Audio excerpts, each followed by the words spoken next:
I think my parents, frankly, still struggle to understand what I do.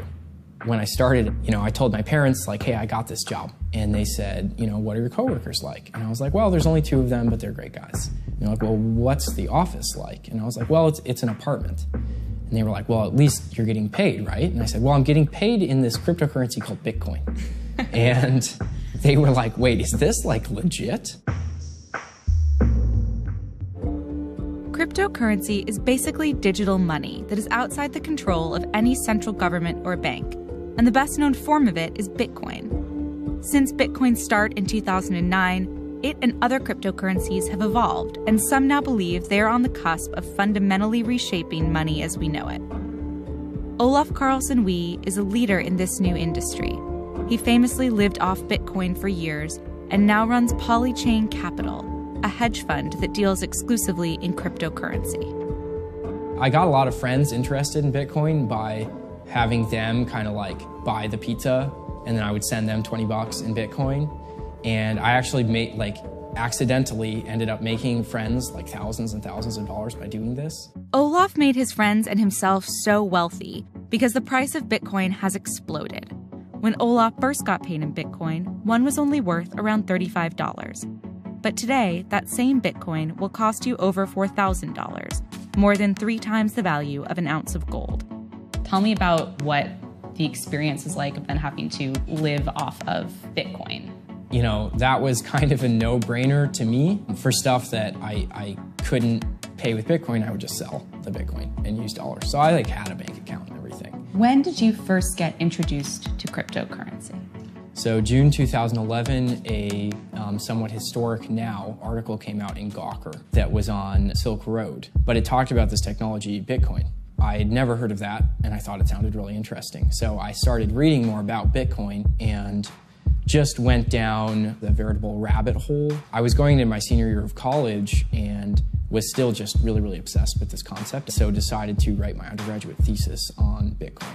And my professors were very skeptical. I said at the time, even if Bitcoin fails, a future version of this decentralized cryptocurrency will succeed. After college, Olaf went on a kind of Jack Kerouac-esque journey, road tripping around the country and working as a lumberjack before landing in Oakland.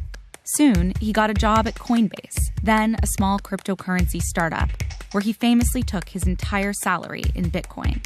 All I had was like a bunch of really nasty lumberjack stuff. So I had like the sap-covered sweatshirt. And so on the way to the interview, I stopped and picked up some nice clothes and put them on and tearing off the tags while I'm walking over there. I've known Olaf since I was 19. I always said in college that Olaf would become really wealthy doing something kind of obscure, or he would live in the mountains. And he actually ended up doing both after college, so I guess I was right. I came into school in 2008 and kind of the financial crisis. I think I've always been a little bit skeptical of the kind of blind trust that people have in financial systems that exist in the United States. So to me, one thing about cryptocurrency is that although it's kind of technically complicated, it's fully transparent how it works. If you ask someone how the Federal Reserve works, I think it's a much more complicated question, actually, than how Bitcoin works. Really? Bitcoin's very complicated. It's complicated, but there is a very precise kind of mathematical definition of how it works. Just a lot of the world hasn't maybe realized it, because the reality is we're dealing with a breakthrough technology that we haven't seen the likes of since the internet itself. Not everyone shares Olaf's perspective.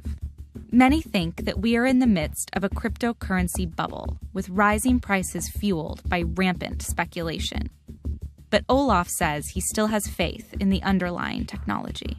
What's exciting are the types of applications that today sound sort of sci-fi, but I think could actually be really viable in the future. Think about a self-driving car.